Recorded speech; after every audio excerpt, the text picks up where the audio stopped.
चर्चा करूँगा कि किस तरह से क्या महत्व है इस पितृपक्ष का। पितृपक्ष जो है, जब सूरज कन्या राशि में होते हैं और चंद्रमा मीन राशि में होते हैं तो क्यों मनाया जाता है, किस तरह से हमारे पूर्वजों को याद करना है और क्या तरीका हो सकता है, तो मैं एक चर्चा आपसे करूँगा। क्योंकि देखिए, बहुत सारे हमारे सनातन धर्म के अनुसार जो हमारा ये 16 दिन का जो समय होता है, ये हमारे पूर्वजों को याद करने का सबसे उत्तम समय होता है। क्योंकि बिना पूर्वजों के आशीर्वाद से हम बहुत अच्छे तरीके से सुखी नहीं रह सकते हैं। आपने देखा होगा कि अगर किसी के घर में पितृदोष है, पितृक समस्या है, कहीं पर अकाल मृत्यु हो गई है, उन्होंने किसी तरह का कर्मकांड नहीं किया है और भी बहुत तरह के प्रॉब्लम्स हो सकते हैं, तो ये जो 16 दिन का समय होता है, इसमें अगर स्पेसिफिक तरीके से सब चीज़ों को याद करके, मतलब उसको कैलकुलेट करके, संकलित करके अगर पूजा पाठ करवा लिया जाए तो बहुत सारे ग्रहों से, बहुत सारे जो मतलब प्रॉब्लम्स होते हैं उससे छुटकारा मिल जाता है। आप बिलीव नहीं करेंगे कि ये पितृपक्ष का जो समय है, आप लाख यज्ञ अनुष्ठान कर लीजिए, लेकिन अगर आपने पूर्वजों को तर्पण नहीं किया, पूर्वजों का आशीर्वाद नहीं लिया, तो सारे यज्ञ अनुष्ठान बेकार चले जाते हैं। कहा जाता है ना, विष्णु धर्मोत्तम पुराण में एक श्लोक है जो मैं आपको बताऊंगा। देवानां च पितॄणां च ऋषीणां च तथा नरः ऋण्वाण जायते यस्मात् तन्न मोक्षे प्रयतेत सदा। यानी हम जो मनुष्य लोग होते हैं, उसके ऊपर जब हम लोग पृथ्वी पे आते हैं तो 3 तरह के ऋण होते हैं। एक देव ऋण होता है, एक ऋषि ऋण होता है और एक पितृ ऋण होता है। तो ये जो 16 दिन का समय होता है, श्राद्ध या पितृपक्ष जो हम लोग बोलते हैं, ये अपने ऊपर पितृ ऋण उतारने का सबसे सुगम और सबसे इफ़ेक्टिव तरीका होता है। ऋग्वेद में भी इसका वर्णन है कि पितृलोक में रहने का स्थान दिया गया है हमारे पितरों को। आप सोचिए कितना स्पेसिफिक है, क्योंकि देवलोक भी हैं, यमलोक भी हैं, प्रेतलोक भी हैं, लेकिन पितरों के स्थान के लिए पितृलोक भी आवंटित है। तो इतना महत्व है, इतना वैल्यू है। कहा गया है ऋग्वेद में, नक्षत्रो भी पितरो धाम दाम पिंसनः। यानी अंतरिक्ष में जो पितृलोक जो होते हैं, हमारे पूरे अंतरिक्ष को भी संचालित करते हैं, ऐसा कहा जाता है। मार्कंडेय पुराण में भी एक वर्णन है कि 4 श्रेणी में रहने के लिए जगह दी गई है। देवों के लिए देवलोक है, असुरों के लिए असुरलोक है, पितृलोक के लिए पितृलोक है, और मनुष्यों के लिए भी जो हमारा एक लोक जो है जहाँ हम लोग रहते हैं। तो इस तरह से हम लोग पितृ को इस जो पितृपक्ष की जो समय होता है उसमें हम लोग याद करते हैं। तो देखिए, अब चर्चा करते हैं कि पितृपक्ष मनाया कब जाता है। देखिए, हर साल अश्विन मास के कृष्ण पक्ष के प्रतिपदा तिथि से अमावस्या तिथि तक ये पितृपक्ष का जो समय होता है, इसको मनाया जाता है, जिसे हम लोग पितरों की तिथि बोलते हैं या पितृपक्ष बोलते हैं। पक्ष मतलब जैसे 2 होते हैं ना, शुक्ल पक्ष, कृष्ण पक्ष, यानी 15 दिन का समय होता है और 16 दिन तक ये प्रोग्राम चलता है। इसमें क्या होता है कि गणेश चतुर्थी का समापन होता है और पूर्णिमा तिथि के बाद फिर ये पितृपक्ष की शुरुआत हो जाती है। तो इस बार जो पितृपक्ष का जो समय होगा 20 अक्टूबर से शुरू होगा और ये 6 अक्टूबर तक मनाया जाएगा। उस दिन मंगलवार का दिन होगा, उत्तरा भाद्रपद नक्षत्र होगा जो कि शनि का नक्षत्र है, और समापन जो होगा बुधवार के दिन होगा जो कि 6 अक्टूबर पड़ेगा, और हस्ता नक्षत्र होगा जो कि चंद्रमा का दिन है। आप एक दिन हमेशा ध्यान रखेंगे कि जब भी पितृपक्ष की तिथि आती है उस समय चंद्रमा मीन राशि पे होता है और सूर्य जो होते हैं कन्या राशि पे होते हैं। तो ये जो कॉम्बिनेशन होता है ना, ये कॉस्मिक में एक बहुत स्पेसिफिक होता है। इस समय जो हमारे पूर्वज और पितृ जो होते हैं, ये समझिए पृथ्वी के सबसे नज़दीक आकर निवास करते हैं। जो हम अभी अब चर्चा कर रहे थे आपसे कि यमलोक होता है, पितृलोक होता है, विष्णुलोक होता है, सूर्यलोक होता है, बहुत सारे लोक होते हैं, जिसमें हमारे पृथ्वी के जो सबसे नज़दीक चंद्रलोक होता है।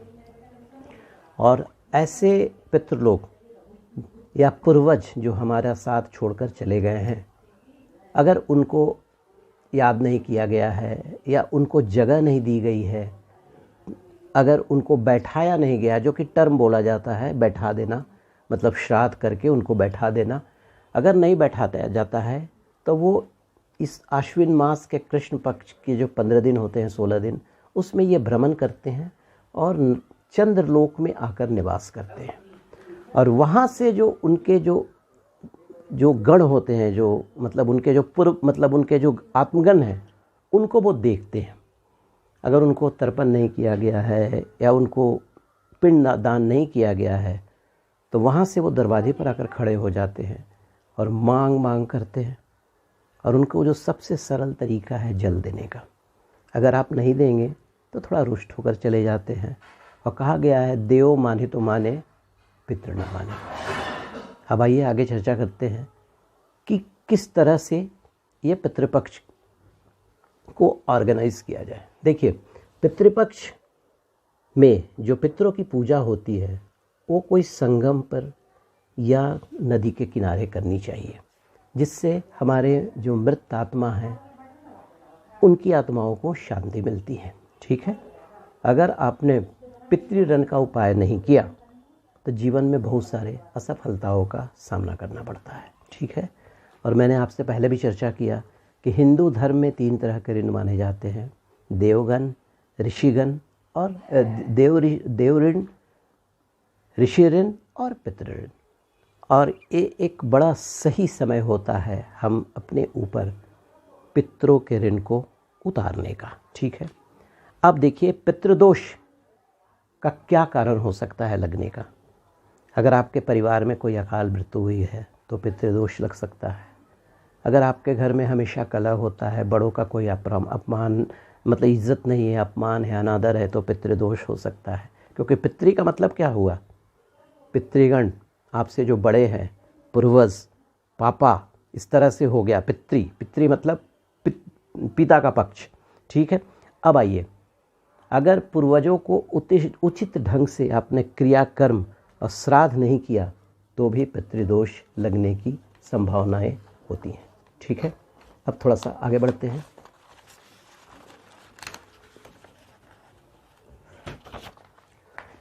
कि अगर किसी भी पूर्वज का तर्पण करना है तो कैसे करेंगे।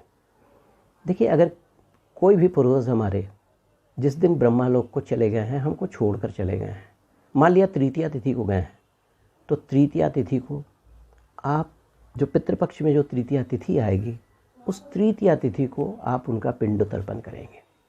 अगर मान लिया सपोज चतुर्थी तिथि को गए हैं, तो चतुर्थी तिथि को अगर उनकी मृत्यु हुई है तो चतुर्थी तिथि को करेंगे।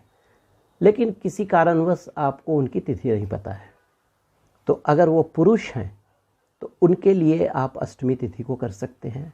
और अगर वो फीमेल है, मतलब वो माता मतलब फीमेल है, तो आप उनकी नौमी तिथि को कर सकते हैं। और अगर उसमें भी आपने नहीं किया तो अमावस्या की तिथि जो होती है, जिसको पितृ विसर्जन अमावस्या भी हम लोग बोलते हैं, उस तिथि में आप सारे पूर्वजों को याद करके उनका पिंडदान कर सकते हैं। ठीक है, अब देखिए, अब आगे बढ़ते हैं थोड़ा सा। ठीक है ना।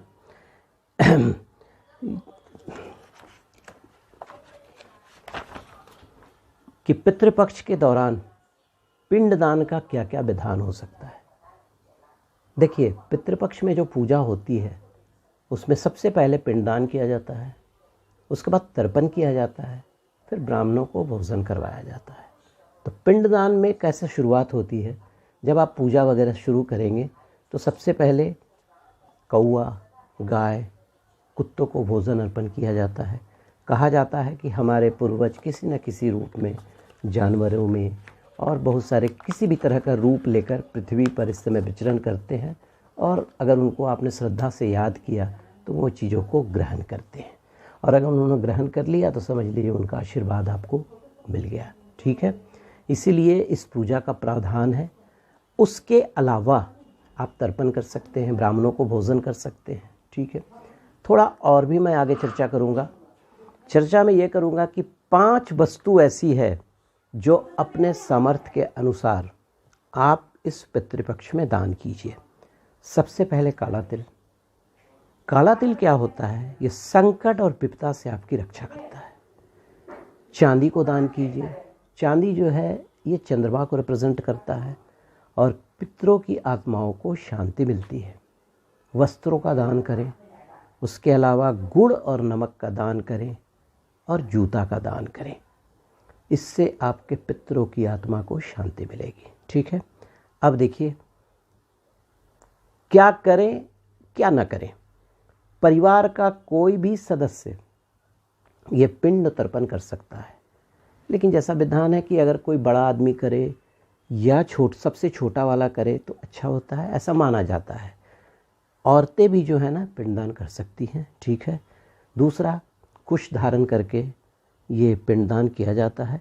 उसके अलावा तिल, जौ और आटा पिंड तर्पण के लिए बनता है। ठीक है, और नदी के घाट पर या सरोवर पर इसे करें। गया में भी कर सकते हैं आप, बनारस में भी कर सकते हैं। ठीक है, अब देखिए एक बात आती है कि पितृपक्ष के दौरान कोई नया सामान न खरीदें। तो इसका लॉजिक बहुत सिंपल है कि क्या होता है कि ये जो पितृपक्ष होता है हम अपने पूर्वजों को याद करते हैं, थोड़ा सा शोक संतप्त तो रहते ही हैं, उनकी आत्मा की शांति करते हैं, और कोई नया सामान खरीदना जो होता है वो एक तरह से नया होता है। तो इसीलिए नई चीज़ों को हम लोग अवॉइड करते हैं। ठीक है, पितृपक्ष के दौरान आप मांस मछली से दूर रहें। ठीक है, और पितृपक्ष की ऐसी धारणा फैली हुई है कि ये हानि करेंगे, ये करेंगे, वो करेंगे, ऐसा कुछ भी नहीं होता है। देखिए वो आपके पूर्वज हैं, अगर उनको आप अपने यथाशक्ति अपनी श्रद्धा से याद करते हैं ना तो आपके लिए ये अति उत्तम होता है।